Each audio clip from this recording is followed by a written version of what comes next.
Here we have a 2012 Honda Civic. I'll show you how to replace the rear brake pads on it. I've taken the wheel off already. You just need a 19mm socket to remove the wheel. And then we're going to need to undo the top and bottom slide bolts. So you need a 12mm spanner to undo those. And if the slides spin, you'll just need a 17mm spanner to put onto the slide to stop it from spinning so that you can get the bolts out.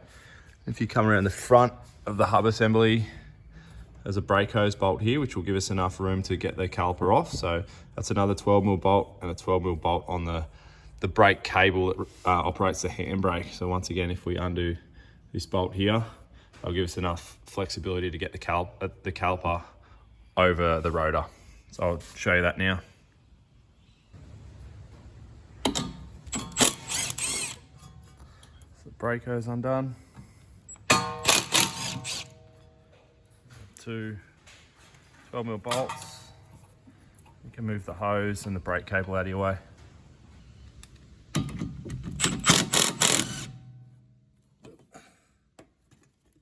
bottom one's managed to get that out. Top one I can't really get on.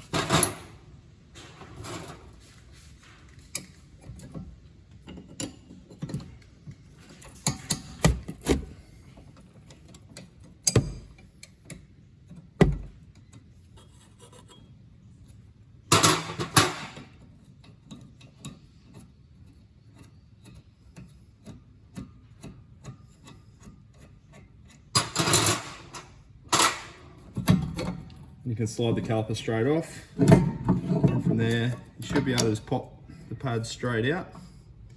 Simple as that.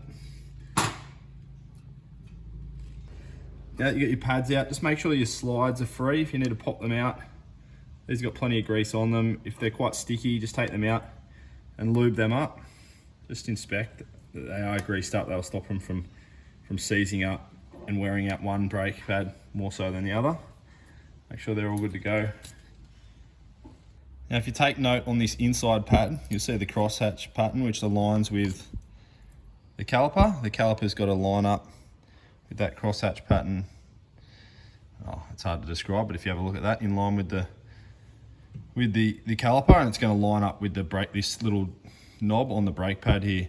So this operates the handbrake, and on the piston it's got a thread inside it, so it needs to be wound back in. Now sometimes you need a caliper, winding tool, which winds the piston and pushes it back at the same time. But most of the time you can just get out of it the way by doing it with a set of long nose pliers. So if you just kind of push it and wind it at the same time, as you can see, that's going back in quite easily. You don't need to apply a lot of force. It's quite easy. Just slowly push it back and slowly wind at the same time. As you can see, that's just getting sucked straight back in to the caliper, and you can kind of feel when it hits hard home. And now you can see that's not really lined up with how I want it to be, so just rotate it again so that it's kind of square to the caliper, and you'll know when you put it in if it doesn't line up, because it won't line up with the brake pad. There we go, that looks pretty good, and then it'll fit it in properly. So now I've got my new brake pads. Put the outside one in, and then my inside one with my wear indicator, and also the little knob that the caliper is going to align with. Simply just slide them in like such, and then slide my caliper straight back on like such. Here I've got my two little 12mm bolts which I took out of the caliper earlier. I'm just going to apply a bit of thread lock to them. It's always good practice just to stop these bolts rattling loose. They shouldn't, but they're brake bolts. Anything that's that crucial, you don't want to come loose. There you go, and then we can refit them to the caliper. So we're just going to come back, wind these bolts back into the caliper.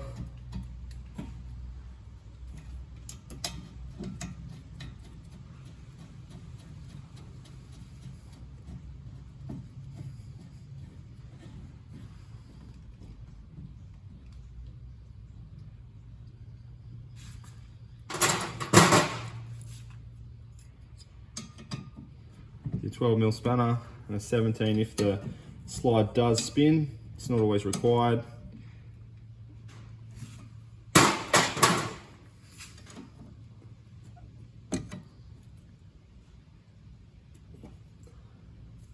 Both bolts have been tightened up now.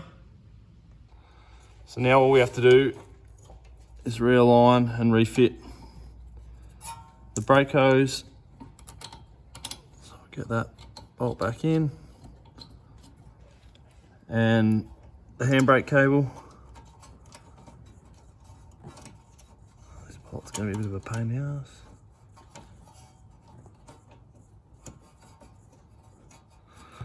There we go, they're both started.